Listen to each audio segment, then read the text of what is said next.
बड़ी खबर बुलंदशहर से आ रही है, जहां Bulandshahr Paschimanchal power contractor welfare association द्वारा की गई प्रेस वार्ता। बुलंदशहर के बन्नी पैलेस होटल में की गई प्रेस वार्ता में जिला अध्यक्ष योगेश शर्मा ने संगठन के साथ हो रही परेशानियों के बारे में जागरूक किया। साथ ही बताया कि अभी विद्युत विभाग के आला अधिकारी को निम्न मांगों को लेकर ज्ञापन दिया। अगर उसका 15 दिन में समाधान नहीं किया गया तो संगठन पूरे प्रदेश में आंदोलन किया जाएगा। प्रेस वार्ता के दौरान सभी कार्यकर्ताओं ने अपने अपने विचार रखे। बताया कि जिस तरह विद्युत विभाग द्वारा 30 से 40% हमारा बकाया रोका जाएगा, ऐसे हालात में आगे चलकर हम एक ऊपर बड़ा संकट आने वाला है, क्योंकि सरकार द्वारा 10% देकर हमसे काम करवाया जाता है और 30 से 40% जब हमारा पैसा जमा हो जाएगा तो हम आगे किस तरह से काम कर पाएंगे। हम स्टोर द्वारा पूरा सामान नहीं दिया जाता है, जिसके कारण काफी परेशानियों का सामना करना पड़ता है। बुलंदशहर से वसीम अहमद सिद्दीकी की रिपोर्ट। और जितना काम कर रहे हो उसकी आता है रिज्यूम लेते रहो। एक्स्ट्रा काम करने का मतलब ये है कि फिर आप उसको मैनेज कहाँ करोगे। भाई जैसे इमरान भाई ने बताया कि उन्होंने 40 कर दी, अब ऐसे फिर ये कह रहा है कि नहीं ये भी दो नहीं।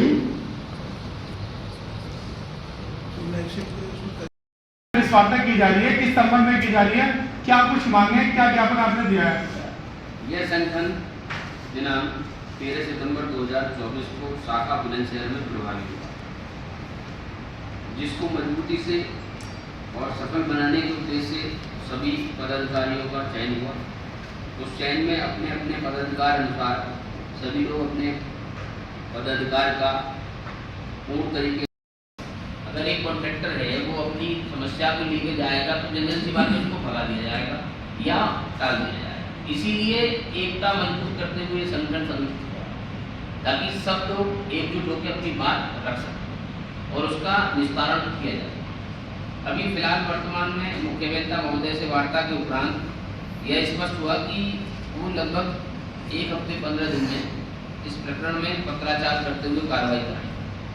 अब जैसा भी उचित होगा, कार्रवाई नहीं होती है तो आगे की प्रक्रिया अपनाएं। ये मेन महत्वपूर्ण है। उसके बाद उस कार्य को पूर्ण करने के लिए वो पूरा अपना जैसे भी धन जुटाता है और समय से कार्य पूरा करने के लिए वो पूरा अपना समय देता है, अपना जी जान पूरी तरीके से कि मैं जो भी उसके नॉर्म्स है इस हिसाब से पूरा आज काम करूं।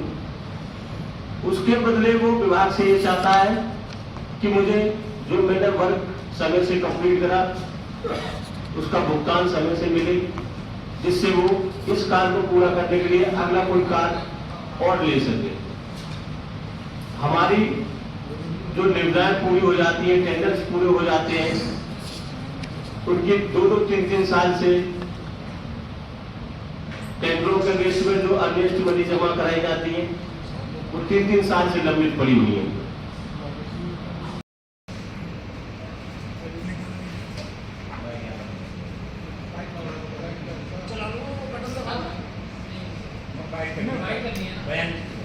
ऐसा माइक आईडी तो लगा लो, क्वेश्चन यहीं से कर लेंगे। माइक आईडी लगा लो। सिक्योरिटी देनी पड़ेगी काम करने से पहले, और हमारा थर्ड पार्टी इंस्पेक्शन होगा, उसके लिए हमारा 30% पैसा रोका जाएगा।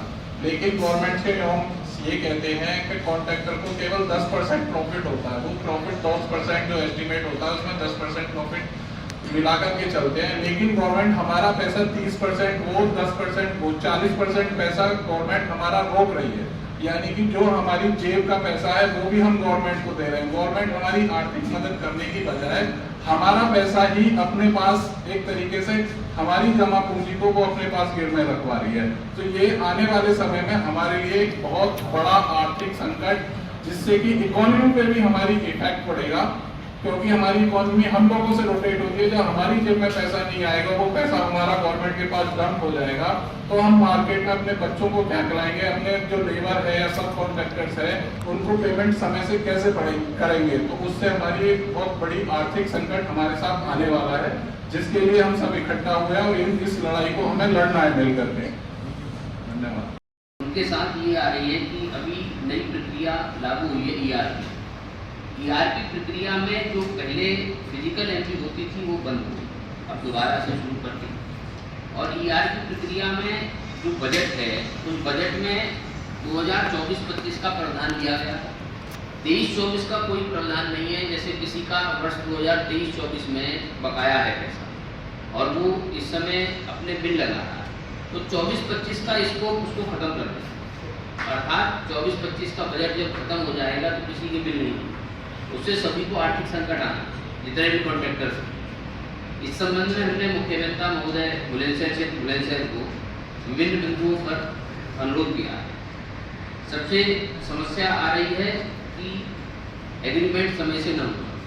अगर एग्रीमेंट समय से होंगे तो संभवतः भुगतान की प्रक्रिया भी समय से नहीं जाएगी। एग्रीमेंट समय से न होना, डीआई समय से न बनना, ईआरपी प्रणाली है उसका डीआई सदन होना है, वो नहीं हो पा रहा। और सबसे महत्वपूर्ण बिंदु इसमें है कि जो विद्युत भंडार केंद्र है उससे किसी भी कॉन्ट्रैक्टर को पूर्णतः सहयोग नहीं मिल रहा। अगर तो किस तरह की लापरवाही सामने आ रही है, किस तरह से संपूर्ण वो इस तरीके की लापरवाही आ रही है कि कोई भी कॉन्ट्रैक्टर अगर मटेरियल लेने के लिए जाता है तो उसको नई स्थिति बताते हुए कि भाई कागज पूरे नहीं है या कागज ले आइए। जब कोई ऑनलाइन प्रक्रिया है तो उसके लिए कागजी कार्रवाई की कोई आवश्यकता है नहीं, उसका कोई ऐसा औचित्य है कि उसकी आवश्यकता हो। और हमने यही मुख्य अभियंता महोदय से अनुरोध किया है कि इसमें संबंधित अवर अभियंता गेट पास कटवाएं, कोई कॉन्ट्रैक्टर गेट पास कटवाने ना जाए, क्योंकि वो विभागीय एक इंटरनल प्रक्रिया है, तो कम से कम उसमें जो है हम लोगों को इधर उधर भागना नहीं पड़े, ये हमने कहा है।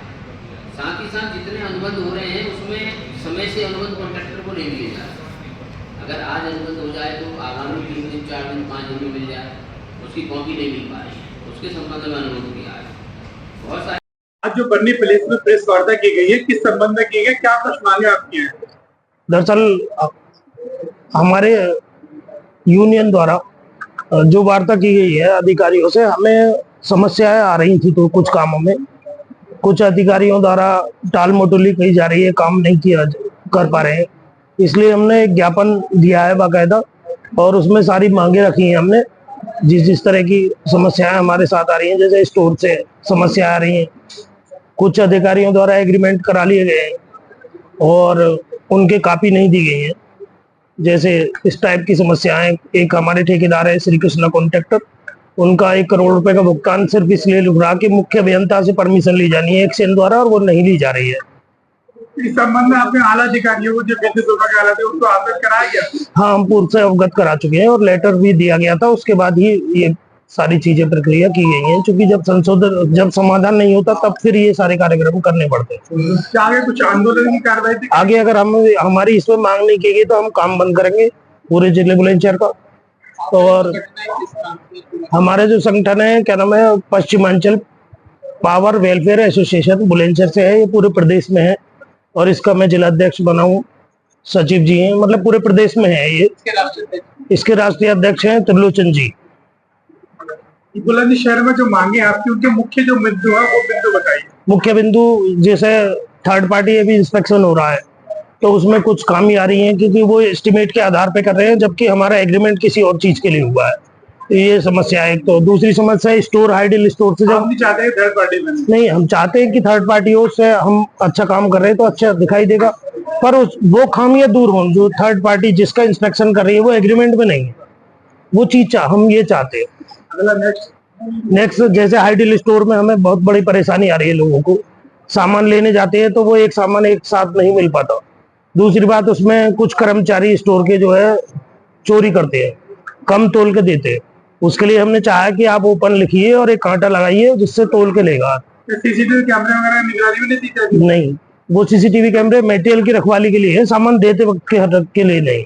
उससे अगली और क्या समस्या है? उससे अगली जैसे अभी ठेकेदारों की बताई हमने कि एक अधिकारी है एसी थर्ड, उन्होंने क्या नाम है कॉन्ट्रैक्टर से एग्रीमेंट पे साइन करा लिए। चेयरमैन साहब का आदेश था कि आज की डेट तक उनके एग्रीमेंट किए जाने हैं, तो वो एग्रीमेंट करा लिए उन्होंने उस दबाव में और सिग्नेचर करा लिए, प्राप्त करने के भी सिग्नेचर करा लिए उन्होंने, पर एग्रीमेंट ठेकेदार को नहीं दिया है किसी लालच में, जो गलत है।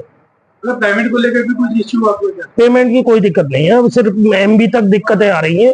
पेमेंट से तो हमारा आ जाता है, जब काम होता है पेमेंट हो जाता है। जैसे अनेक मामलों को लेकर संबंधित अधिकारी को ज्ञापन दिया है, उसमें आपको क्या आश्वासन मिला, कितने दिनों में समस्या? उन्होंने हमसे कहा कि हम 15 दिन में इन समस्याओं का निस्तारण कर देंगे। अगर 15 दिन में नहीं किया जाएगा तो उसके बाद फिर आंदोलन की प्रक्रिया तय की जाएगी। किस स्तर तक हमें आंदोलन करना है।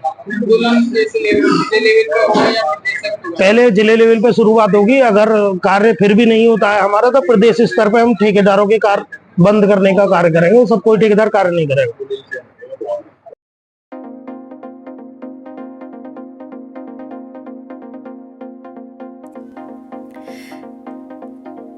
बुलंदशहर में एक ऐसा आंखों का अस्पताल खुला है जहां विदेशी अत्याधिक आधुनिक मशीनों द्वारा आंखों का सफल इलाज व सभी प्रकार के ऑपरेशन किए जाते हैं, वो भी इतनी कम फीस में कि आप सोच भी नहीं सकते।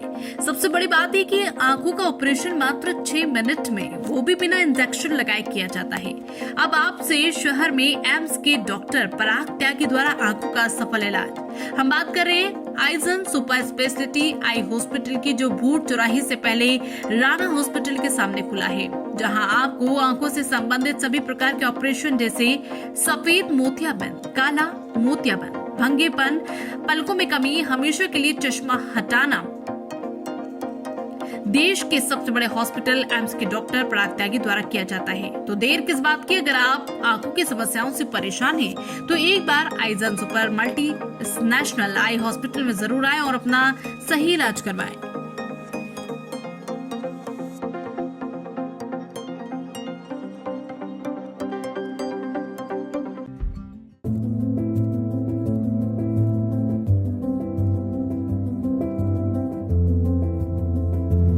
एक ऐसा हॉस्पिटल जहां मिलेंगी आपको सभी सुविधाएं, जैसे प्रसव की सुविधा, स्पेशल लेडी डॉक्टर द्वारा एक्सरे एवं ईसीजी, 24 घंटे हड्डी रोग, बाल रोग विशेषज्ञ, नॉर्मल डिलीवरी व ऑपरेशन द्वारा डिलीवरी, नेब्यूलाइजर, ऑक्सीजन की सुविधा, 24 घंटे सभी प्रकार के ऑपरेशन, दूरबीन द्वारा अपेंडिक्स, बवासीर, बच्चेदानी, पथरी, पित्त की थैली के ऑपरेशन की सुविधा, आपातकालीन दुर्घटना के इलाज की सुविधा, समस्त सभी स्त्री रोगों का संपूर्ण इलाज, वरिष्ठ डॉक्टरों द्वारा आदि एक्सरे की सुविधा, नाक, कान, गले आदि का ऑपरेशन किया जाता है।